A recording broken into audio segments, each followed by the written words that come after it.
ذریعے میں کوئی خاص مقصد جو ہے وہ حاصل کر رہا ہوں، اور اس کے بغیر وہ خاص مقصد حاصل نہیں ہوتا۔ اب ہر لمحہ ہر وقت ہم کوئی نہ کوئی مدد کر رہے ہوتے ہیں، لے رہے ہوتے ہیں، دے رہے ہوتے ہیں۔ میں آپ سے بات کر رہا ہوں تو اپنی زبان کی مدد سے کر رہا ہوں، میں آپ کو دیکھ رہا ہوں تو اپنی آنکھوں کی مدد سے دیکھ رہا ہوں، میں کچھ سن رہا ہوں تو اپنے کانوں کی مدد سے سن رہا ہوں۔ تو اللہ تعالیٰ کو کہہ رہا ہے مدد صرف میری مانگنی ہے، تو بات کیا ہے؟ اصل بات یہ ہے کہ آپ نے اس چیز کو سمجھنا ہے کہ جس طرح الحمدللہ رب العالمین کہ ہر تعریف جو ہے وہ اس کا رخ کدھر ہے؟ اللہ کی طرف ہے۔ ہر تعریف کا حقدار کون ہے؟ اللہ۔ اور ہر تعریف کس کے لیے؟ اللہ کے لیے ہے۔ تو ہم تعریفیں تو کرتے رہتے ہیں روزانہ، یہ چیز بڑی اچھی ہے، یہ کوالٹی بڑی اچھی ہے۔ تو جس طرح ہم نے اس کی تشریح کی تھی، تعریف چاہے کسی کی بھی کر رہے ہوں تو اصل میں تعریف اس ذات کی ہو رہی ہوتی ہے جس نے اس کو تخلیق کیا ہے۔ اسی طرح ہم مدد لے رہے ہو، دے رہے ہو، کر رہے ہو، بول رہے ہو، جو بھی کر رہے ہو، تو اصل میں مدد پیچھے کس کی ہے؟ اصل مدد کا جو منبع ہے، مدد کا سورس جو ہے، اس کا ذریعہ جو ہے، اس طاقت کا سرچشمہ کون ہے؟ اللہ تعالیٰ کی ذات۔ میں بذات خود اس لائق نہیں ہوں کہ میں کسی کی مدد کر سکوں، جب تک مجھے اللہ تعالیٰ اس قابل نہ کرے کہ میں کسی کی مدد کر لوں۔ یہی بڑا بس۔ اگر میں یہ سمجھوں گا کہ میں اپنی طاقت سے بول رہا ہوں، اور اگر میں یہ سمجھوں گا کہ پانی کا گلاس ہے یہ میری پیاس بجھا رہا ہے، تو یہ اصل میں وہ پانی کا گلاس میری پیاس نہیں بجھا رہا، اس کے اندر تاثیر پیدا کی ہے اللہ کے حکم نے۔ تو وہ میری جو مدد کر رہا ہے میرے پیاس بجھانے میں، تو وہ مدد نہیں کر رہا، اصل میں اللہ کا حکم میری مدد کر رہا ہے۔ تو تمام جو استعانت ہے، مدد جو ہے، اس کی طاقت کہاں سے ملتی ہے؟ اللہ کی۔ اب اللہ تعالیٰ جب کسی کی مدد کرتا ہے تو وہ دو طریقوں سے مدد ہوتی ہے۔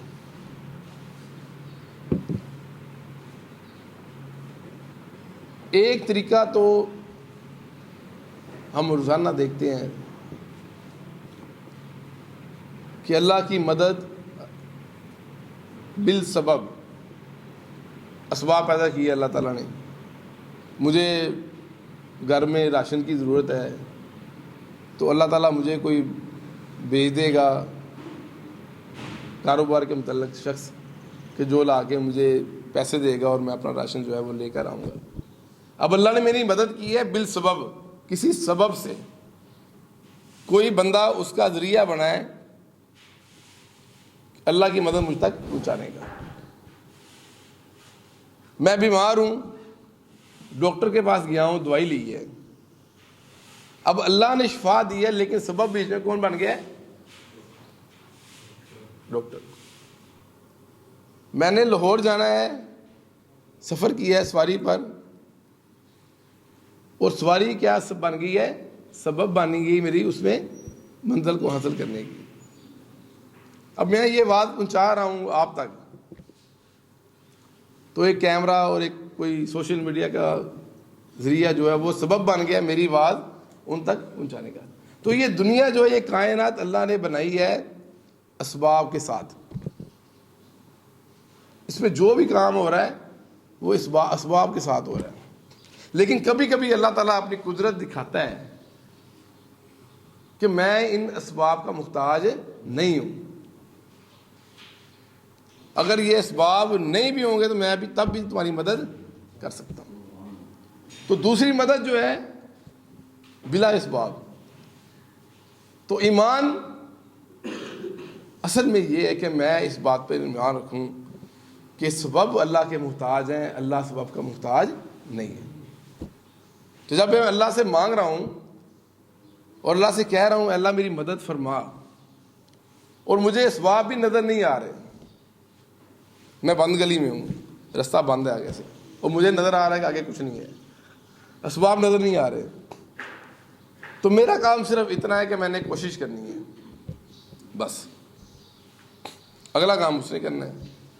تو یوسف علیہ السلام کا واقعہ جب دیکھیں آپ، تو زلیخا نے ان کو راغب کیا، انہوں نے نظر دہرائی، دروازے سارے بند ہیں، تالے لگے ہوئے ہیں، تو اسباب کیا کہہ رہے ہیں، تم یہاں سے نکل نہیں سکتے۔ اسباب کیا کہہ رہے ہیں کہ تالا لگا ہوا دروازے کو، تو آپ دروازہ نہیں کھول سکتے جب تک تالا نہ ٹوٹ جائے، اور دروازہ کھل جائے گا۔ تو اسباب یہ کہہ رہے ہیں کہ آپ دروازے سے باہر نہیں جا سکتے، یقین یہ کہہ رہا ہے کہ تم اللہ کے نبی ہو، تم اپنی کوشش کرو دروازے کھل جائیں گے۔ انہوں نے کیا کیا، انہوں نے دوڑ لگا دی۔ جب وہ دوڑے ہیں اور دروازے کے قریب پہنچے ہیں، دروازے کھل گئے۔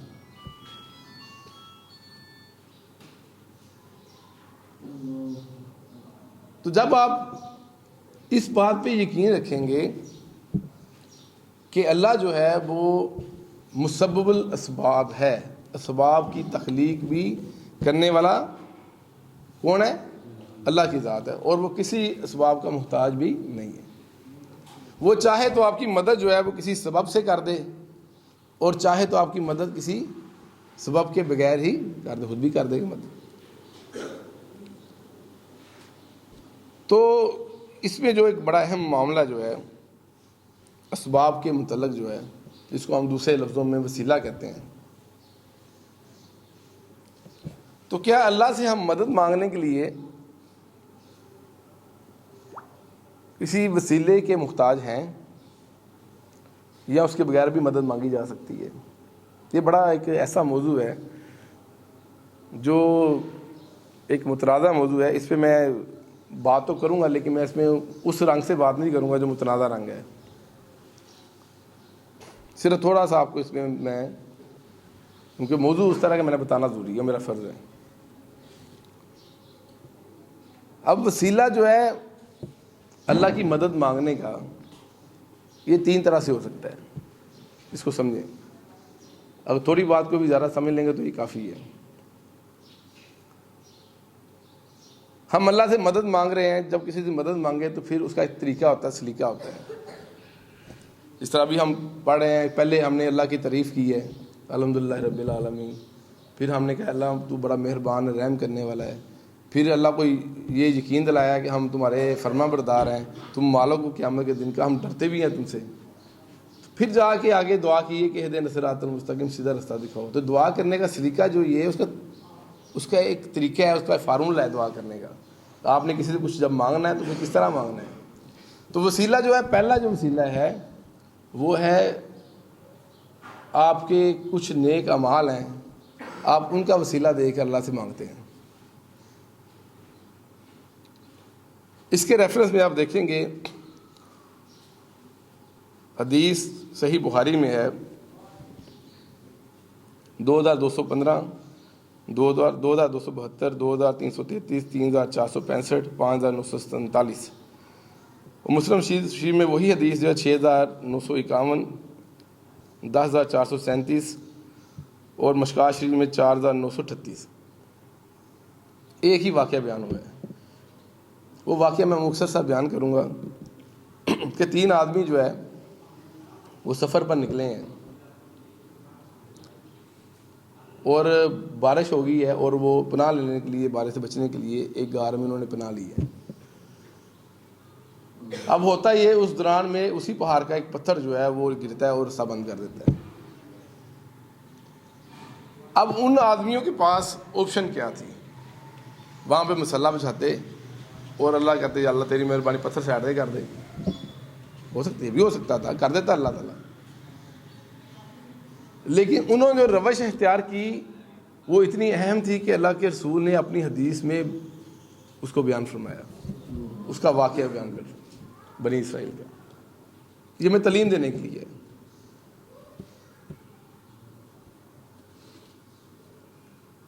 اس میں سے ایک شخص نے دعا کی کہ اللہ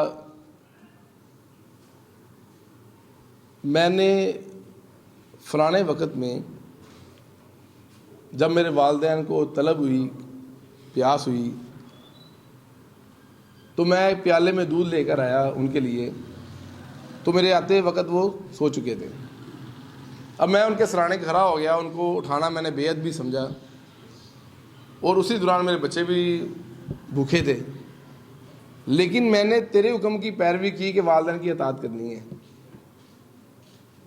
تو میں نے ان کا انتظار کیا صبح تک، پھر وہ جاگے، ان کو میں نے وہ پیش کیا۔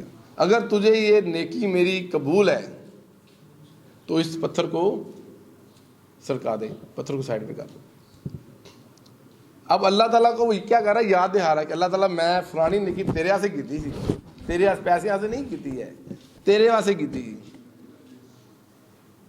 تو جو نیکی صرف اللہ کے لیے کی جائے اس میں اتنی طاقت ہے کہ پتھر بھی سائڈ پہ ہوتے ہیں اس سے، دوسری میں طاقت نہیں ہوتی جو پیسوں کے لیے کی جائے۔ وہ دوسرا شخص بولا کہ اے اللہ، میں نے ایک عورت کو صرف اس وجہ سے چھوڑا تھا، یعنی اس کی برائی کی میری نیت تھی، لیکن میں نے صرف اس کو اس وقت اس وجہ سے چھوڑا تھا کہ میرا اللہ مجھے دیکھ رہا ہے، وہ صرف تیری رضا کے لیے اس کو چھوڑا تھا۔ حالانکہ میں اس وقت برائی کرنے کی طاقت میں تھا، میں برائی کر سکتا تھا، لیکن میں نے تم سے ڈر کے اس برائی سے پیچھے ہٹ گیا تھا۔ تو اللہ اگر میری وہ نیکی تمہیں یاد ہے، وہ نیکی میری قبول ہے، تو اس پتھر کو سائڈ پہ کر دو۔ دوسرا وسیلہ آ گیا۔ پھر تیسرا شخص یہ بولا کہ اللہ، بڑا یاد کرنے تو بعد یہ یاد آیا کہ میں نے ایک نیکی کی تھی کہ ایک ملازم تھا، ایک نوکر تھا، ایک غلام تھا، اس سے میں نے مزدوری کروائی تھی، اور اس کی مزدوری میں اس کو ادا نہیں کر سکا تھا، جو کی شکل میں تھی مزدوری۔ تو وہ میں نے کیا کیا، وہ جو اس کی مزدوری تھی اس سے میں نے کاروبار کیا، اس کو میں نے بویا، اس سے فصل بنی، اس سے جانور آئے میرے پاس۔ تو کچھ عرصے بعد وہ بندہ واپس میرے پاس آیا اور اپنی مزدوری طلب کی۔ تو وہ جو اس کی مزدوری کے تھے، اس سے جو کاروبار میں مجھے نفع ہوا تھا، میں نے کہا یہ جو بھی تمہارے ہیں اور یہ جانور جو ہے اس سے مجھے نفع ہوا، یہ بھی تمہارے ہیں اور یہ فصل بھی تمہاری ہے۔ تو اس مزدور نے حیران ہو کر کہا کہ میرا تو صرف جو تھا، اس نے کہا نہیں، کیونکہ یہ فائدہ میں نے تمہارے جو سے حاصل کیا، یہ تمہارے ہی ہے۔ تو اللہ، یہ نیکی میں نے تمہارے رضا کے لیے، تینوں نے یہ بار بار یہی لفظ کہا ہے، تمہاری رضا کے لیے کی ہے۔ تو اگر اللہ میری نیکی یہ قبول ہے تو یہ پتھر جو ہے اس کو سائڈ پہ کر۔ اب وہ پتھر جو ہے مکمل طور پر سرک گیا۔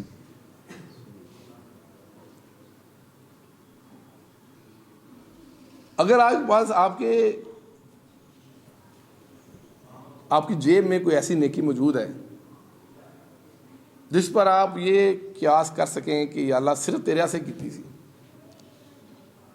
اس لیے نہیں کی تھی کہ لوگ مجھے کہیں بڑا عالم ہے، یہ اس لیے نہیں کی تھی کہ لوگ کہیں بڑا یہ زاہد ہے، اور اس لیے نہیں کی تھی لوگ میری تعریف کریں، اس لیے نہیں کی تھی لوگ مجھے پیسے دیں،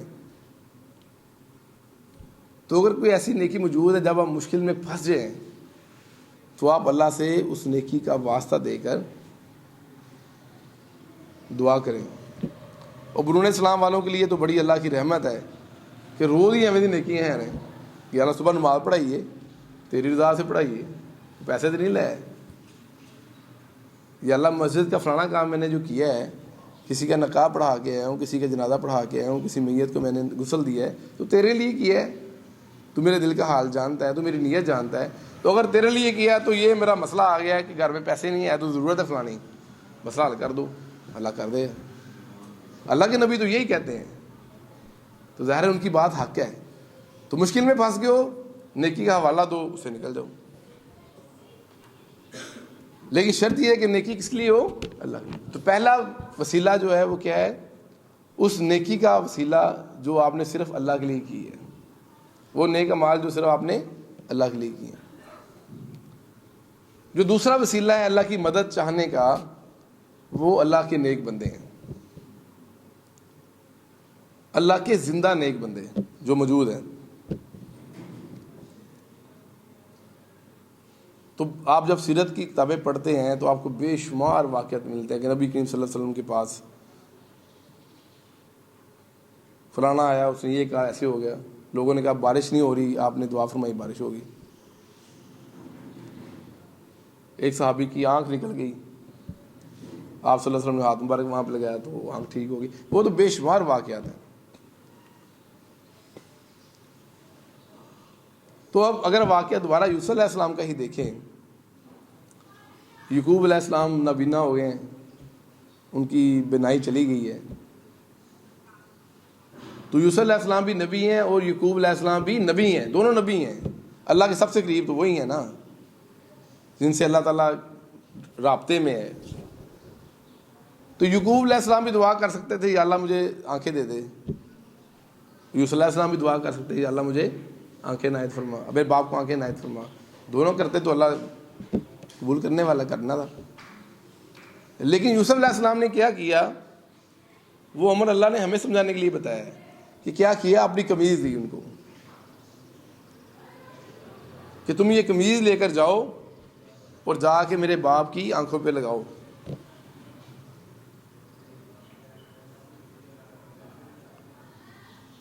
تو اس کا مطلب ہے کہ صرف زندہ انسان ہی نہیں، زندہ انسان سے اللہ کے نیک بندے جو ہے ان سے منسلک جو چیز ہے وہ بھی کیا ہے، وسیلہ. لیکن یہاں پہ ہم غلطی کر جاتے ہیں. ہم غلطی یہاں پہ یہ سمجھتے ہیں کہ وہ وسیلے میں طاقت تھی. نہیں، اس وسیلے میں حقیقت میں کوئی طاقت نہیں تھی، اللہ کے حکم میں طاقت تھی. اگر اللہ کا حکم نہ ہوتا تو جو وسیلہ بنا تھا حضرت موسیٰ علیہ السلام کا، جو عصا تھا جس نے وہ سارے سانپ کھا لیے تھے، تو اللہ چاہتا تو ویسے سانپوں کو مار دیتا، کہتا مر دو تو مر جانا تھا. لیکن وہ کیا بنا، ایک وسیلہ بنا ان کو ختم کرنے کے لیے. اللہ تعالیٰ ویسے ہی دریا کو پھاڑ سکتا تھا، ویسے رستہ بنا سکتا تھا، لیکن اس نسبت کی وجہ سے اللہ نے کہا کہ اپنا عصا مارو وہاں پر. اور یہ باقاعدہ یہ بات ہوئی کہ بتاؤ اس عصا سے تم کیا کرتے ہو، اس سے تم کیا کرتے ہو، کیا کام کرتے ہو. تو یہ بتانے کے لیے کہ یہ عصا تو تمہارا وہی ہے جس میں بکریاں چراتے ہو، اس میں طاقت نہیں ہے. اس میں طاقت تب آئے گی جب میں تمہیں کہوں گا اس کو مارو. ہم یہاں پہ سارا بلنڈر یہ کرتے ہیں کہ ہم تھوڑا سا آگے جاتے ہیں اور ہم یہ سمجھتے ہیں کہ جو نیک بندہ ہے، نیک شخصیت ہے، یا اس کے متعلق وہ چیز ہے، اس کے اندر طاقت ہے. نہیں، یہ بات غلط ہے. اصل میں طاقت جو ہے وہ اللہ کی ہے، اللہ کے حکم کے سے اس کے اندر طاقت ہے. اگر تو آپ کا ایمان یہ ہے کہ اللہ اس میں اس کی کوئی طاقت نہیں ہے، طاقت کس کی ہے، تمہاری، تو پھر تو توحید میں کوئی فرق نہیں آتا. لیکن اگر ہم یہ کہیں گے کہ اللہ تیرے علاوہ بھی کوئی ایسی ہستی ہے جس میں یہ طاقت ہے کہ میرا مسئلہ حل کر سکتا ہے، پھر ہم پھنس جائیں گے. دعا کسے کرنی ہے، اللہ سے. دعا کسی اور سے نہیں کرنی ہے. میں یہاں پہ ایک واقعے کا حوالہ دیتا ہوں. 3 اہم بڑے ہمارے بزرگ گزرے ہیں علمی لحاظ سے. محمد ابن جریر طبری، دوسرے کا نام بھی محمد ہی تھا لیکن ان کی کنیت ہے محمد ابن نصر اور محمد ابن حذیمہ.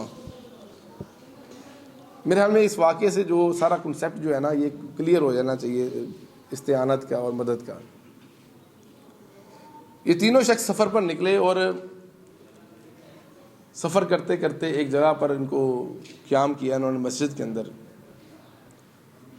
اور اجنبی جگہ تھی، وہ بغداد کا علاقہ تھا، اجنبی جگہ تھی. اور صورتحال یہ ہوگی کہ ان کے پاس کھانے پینے کے لیے راشن جو تھا وہ ختم ہو گیا. ایک دن گزر گیا، دوسرا دن گزر گیا، تیسرا دن بھی گزر گیا اور بھوک سے وہ نڈال ہیں. اب آپس میں وہ بات کرنے لگے کہ یار دیکھو ہم نے 3 دن جو ہے نا وہ انتظار کیا ہے، تو اب تو شریعت بھی ہمیں اجازت دیتی ہے کہ ہم کسی کے آگے سوال کر لیں. 3 دن بھوکے رہنے کے بعد وہ آپس میں بات کر رہے ہیں، کیا وہ ہمیں شریعت یہ اجازت دیتی ہے کہ ہم کسی کے آگے سوال کر لیں. تو وہ ایک دوسرے کو کہتے ہیں تم کو ہو، وہ کہتا ہے تم کو ہو، وہ کہتے تینوں خود دار ہیں، مانتا کوئی بھی نہیں ہے. انہوں نے یہ فیصلہ کیا کہ ہم قرآن اندازی کرتے ہیں، قرآن ڈالتے ہیں. جس کے نام پہ نکل آیا وہ جا کے باہر بازار میں جائے گا، اور جو شخص ملے گا اسے وہ روٹی کے لیے طلب کرے گا. اب وہ جب قرآن ڈالا تو قرآن نکلا محمد ابن جریر طبری، جن کی تفسیر طبری بڑی مشہور ہے. اب وہ باقی دونوں نے کہا چلو بھائی اب آپ کے تمہارے نام قرآن نکلا ہے، آپ جاؤ مانگو جا کے. انہوں نے کہا ٹھیک ہے مانگتا ہوں، لیکن مجھے نا صرف تھوڑا سا ٹائم دو، 2 نفل پڑھنے کا، میں 2 نفل پڑھ لوں. وضو کیا، اسی مسجد میں ایک سائڈ پہ 2 نفل پڑھے،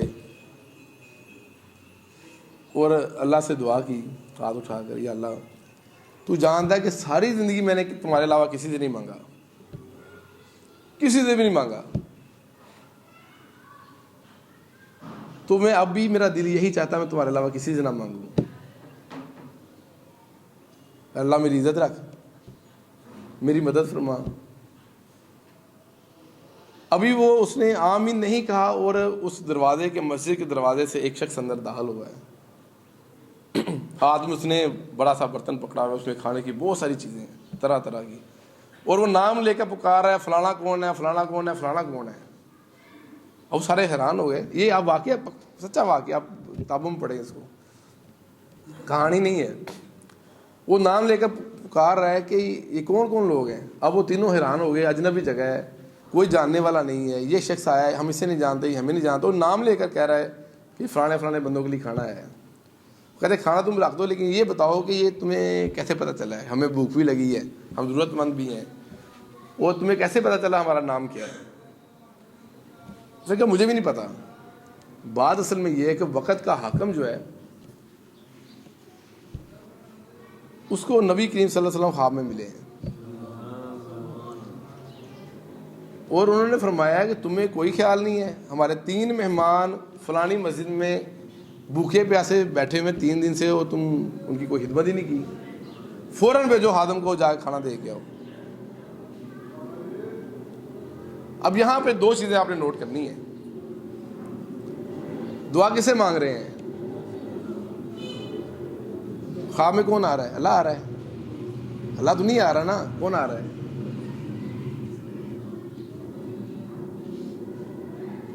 مدد اللہ سے مانگنی ہے، کرنے کے لیے چاہے جو بھی آ جائے، مانگنی اللہ سے ہی ہے.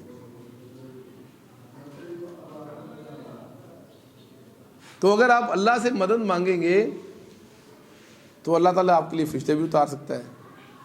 اللہ تعالیٰ آپ کے لیے کوئی ایسے اسباب بھی پیدا کر سکتا ہے جو آپ کی سوچ میں بھی نہ ہو.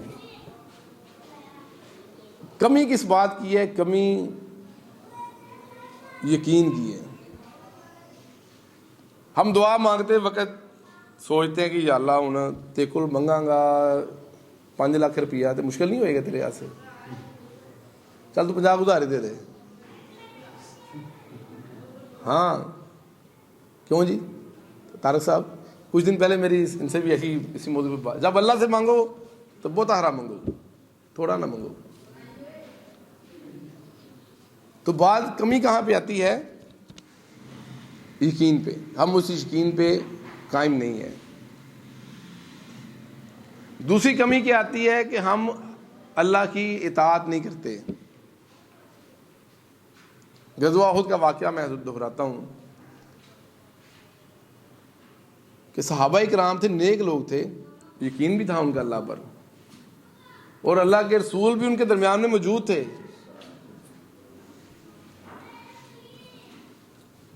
ان کا حکم تھا کہ آپ نے یہاں سے نہیں ہلنا.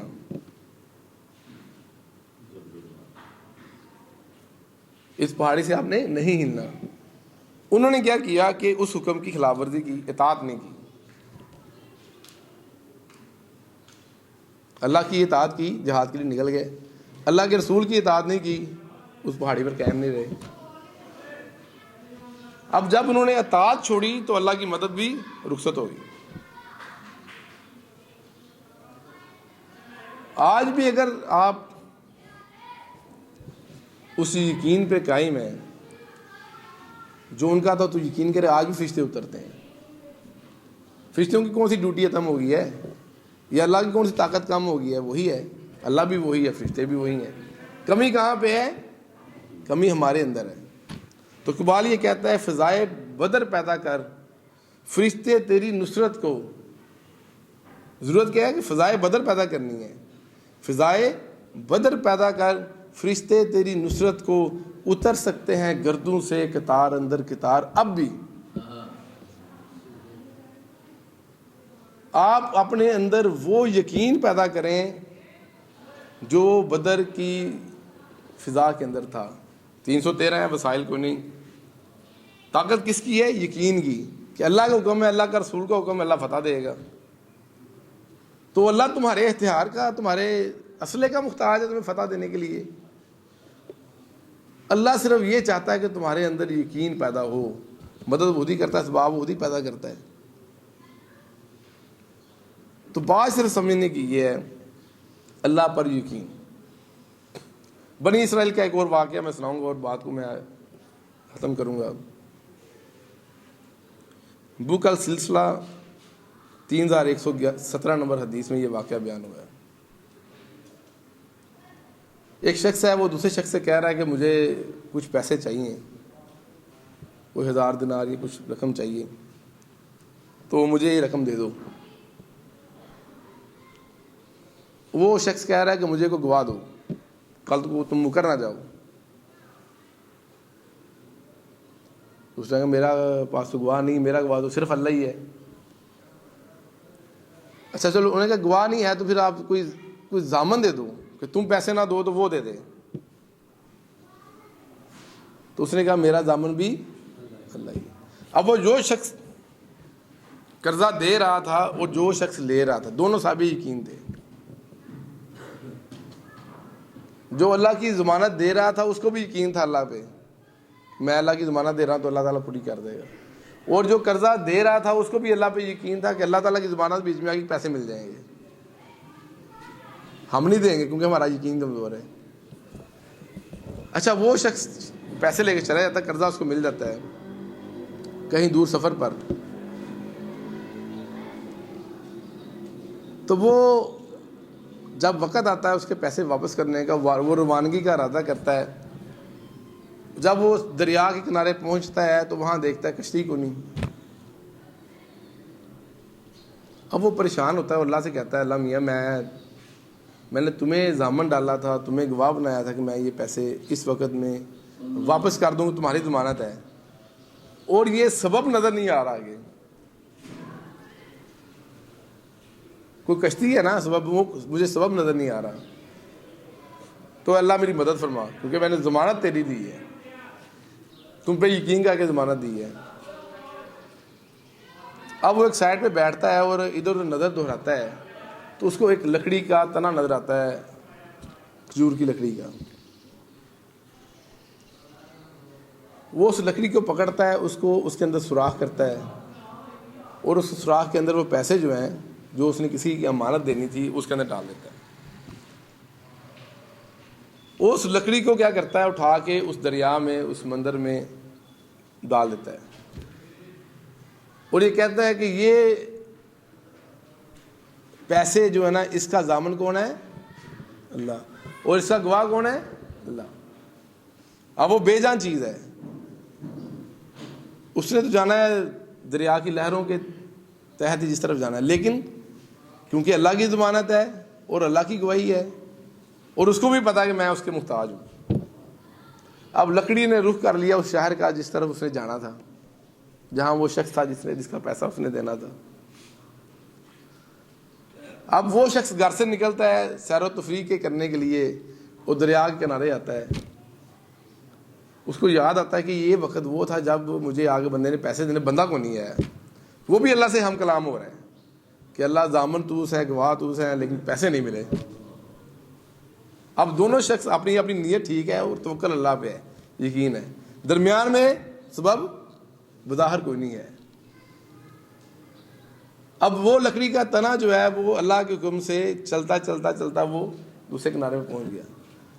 وہ شخص دیکھتا ہے یہ تنا آ رہا ہے لکڑی کا، تو گھر میں جلانے کے لیے لکڑی چاہیے تو میں یہ گھر لے جاتا ہوں. وہ لکڑی کا تنا نکالتا اس کو گھر لے جاتا ہے. گھر جا کے جب اس کو توڑتا ہے تو اس کے اندر سے پیسے نکلتے ہیں، اور پیسے بھی اتنے نکلتے اتنے اسے چاہیے تھے. کہندا اللہ میاں وہ بندے نے تو پوری نہیں کی تھی، تو پوری کرتے. حالانکہ بندے نے تو پوری کی تھی. کچھ دن بعد اس شخص کو سواری ملتی ہے، وہ آ جاتا ہے اس شخص کے پاس. وہ کہتا ہے یار میں معافی چاہتا ہوں، میں لیٹ ہو گیا تھا، تو یہ تمہاری رقم میں نے واپس کروں گا. رقم تو مجھے مل گئی ہے. اس نے کس نے دی ہے؟ اس نے جو گواہ بنا تھا، جو ضامن بنا تھا.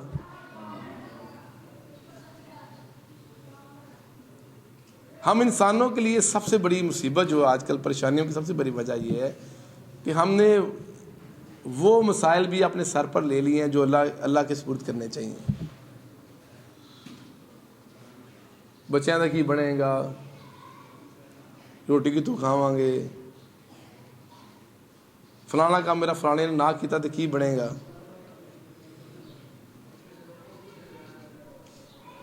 تو دوستو بات صرف کہہ کے گزرنے والی نہیں ہے. ہم روزانہ نماز میں کئی مرتبہ یہ کہتے ہیں ایاک نعبد و ایاک نستعین، ایاک نعبد و ایاک نستعین، لیکن وہ استعانت جو ہے، وہ مدد جو ہے، وہ مانگنے کا ہمیں سلیقہ ہی نہیں ہے. بادشاہ کے دربار میں آپ کھڑے ہیں اور وہ اتنا بڑا بادشاہ ہے کہ آپ کو کچھ بھی عنایت کر سکتا ہے. یعنی دنیا کے بادشاہ کے پاس آپ جائیں گے، آپ ایک حد تک اسے مانگیں گے، اس کے بعد کہے گا یار بس کر، تو شروع ہی ہو گئے. اب اس بادشاہ کے پاس آپ جائیں گے اور آپ اس کے سامنے کھڑے ہیں اور آپ کا یقین ہے کہ آپ کی بات وہ سن رہا ہے، اور آپ کا یقین ہے کہ اس بات پہ رسپانس بھی آئے گا. یعنی صرف سن نہیں رہا بلکہ وہ سننے کے بعد اس پر طاقت بھی ہے اس کے اندر اس کو پوری کرنے کی. تو ہمارا جو کمیونیکیشن گیپ سے بولتے ہیں کہ ہمارا جو نمبر رابطہ نہیں اللہ تعالیٰ سے ہوتا، تو جب بھی ہم اللہ کا نمبر ڈائل کرتے ہیں تو آگے سے آتا ہے not responding at the moment, یہی آتا ہے نا. تو اصل میں ادھر سے لائن ٹھیک ہے، وہ لائن ٹھیک ہے، ہمارا بیلنس ختم ہے، ہمارا پیکیج ختم ہے. ہمارا یقین کا پیکیج نہیں ہے، ہمارا ایمان کا پیکیج نہیں ہے، ہمارا توکل کا پیکیج نہیں ہے، ہمارا تقویٰ کا پیکیج نہیں ہے.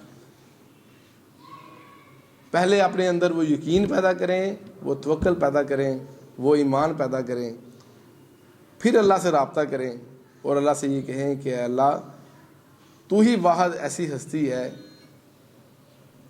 جس کی مدد کے سب ہی محتاج ہیں، اور تو کسی کا محتاج نہیں ہے. چاہے وہ میں ہوں، چاہے وہ کوئی نبی ہے، چاہے وہ کوئی غوث ہے، چاہے وہ کوئی کتب ہے، چاہے وہ کوئی پیر صاحب ہے، چاہے وہ کچھ بھی ہے، سارے کس کے محتاج ہیں؟ اللہ کے. تو کسی کا محتاج نہیں ہے. تو یا اللہ بات یہ ہے کہ میرا یہ کام ہے، میرا یہ مسئلہ ہے، تو اس کے لیے چاہے تو خود بغیر سبب کے میری مدد فرما، تو کسی انسان کی ڈیوٹی لگا دے، زندہ انسان کی ڈیوٹی لگا دے، تو کسی فوت شدہ انسان کی ڈیوٹی لگا دے، تو کسی روح کی ڈیوٹی لگا دے، تو کسی فرشتے کی ڈیوٹی لگا دے، وہ تیری مرضی ہے. تو اگر اللہ لگا دے تو مجھے کیا اعتراض ہے؟ ہم محتاج ہیں، وہ محتاج نہیں ہے. تو انشاءاللہ تعالیٰ اس موضوع پہ ابھی کچھ چیزیں جو ہیں اگلی نشست پہ کریں گے.